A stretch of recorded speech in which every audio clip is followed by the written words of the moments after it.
I've gotten a couple of questions on how I get my koi pond so clear, how I keep the water so incredibly clear.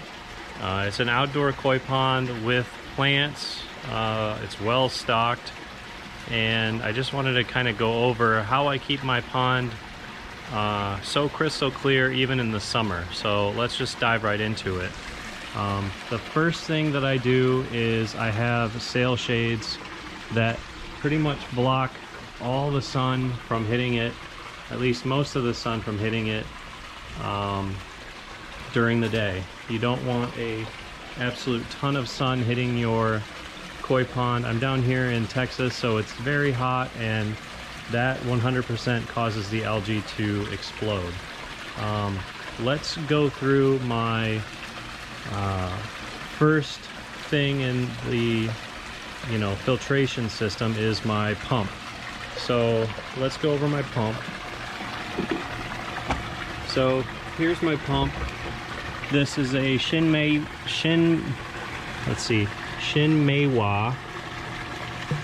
half horsepower 55 gallons per minute pump. My pond is roughly 1,500 to 1,700 gallons, and this really changes the water over fast. Some people suggest not so much water change, but I haven't had any issues. This is the only thing that I have in front of the pump, and that is to collect large debris. In here is a bag. This bag contains activated charcoal or carbon. I believe it's 5 pounds, and so it just kind of goes through, filters through this, goes around and goes to my waterfall. The next thing that I have,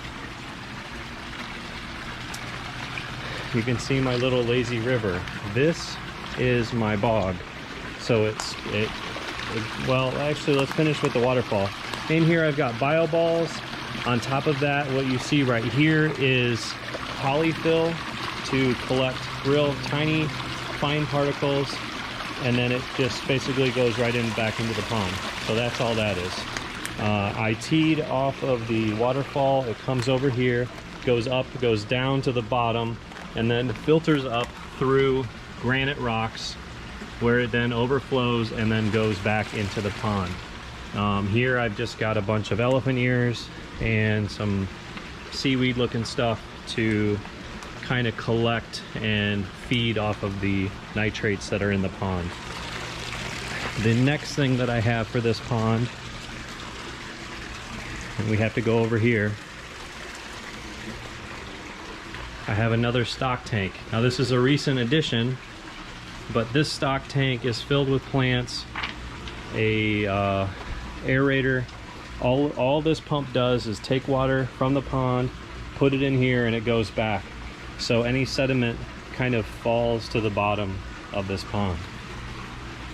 And the other thing is, don't overfeed your fish. A lot of people overfeed their fish, and when you overfeed your fish, they poop a lot, which creates nitrates, which creates algae blooms, or it can. And yeah, the other thing I do, this does not have a bottom drain. A lot of pond makers and pond people say you absolutely have to have a bottom drain. That is not true. There is no bottom drain in this. I have a small vacuum thing that I use to suck all the muck up from the bottom. And yeah, I mean, you can see how clear my pond is. It's like glass. There are hardly any particulates floating in the water. Watch, I'm gonna turn you upside down and put you in the pond.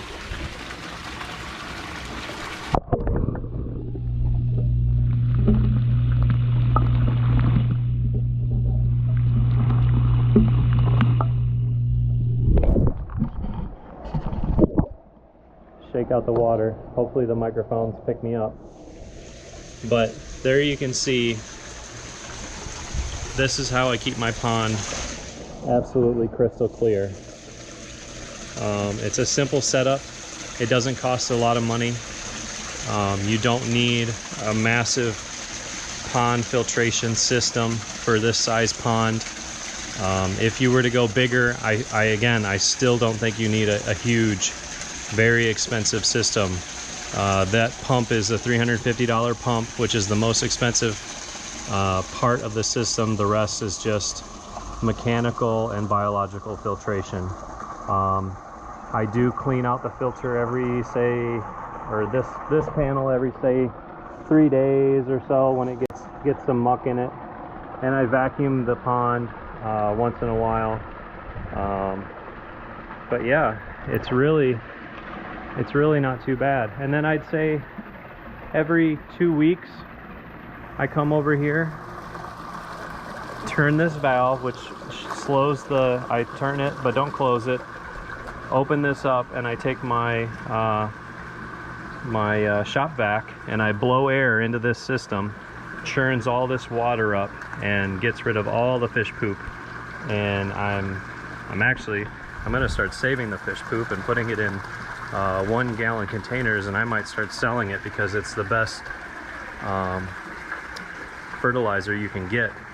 So yeah, this is how I keep my koi pond absolutely crystal clear. If you have any questions, let me know. So far, you know, it's been absolutely crystal clear, except for when my Picassomus decided to root around in my lilies and stir a bunch of sand up. That's why all these rocks are in the bottom, which are driving me nuts. There's my little fish. So yeah, so thanks for watching. Let me know if you have any questions, and I'll try to answer any questions in the comments, and we can go from there. Thanks.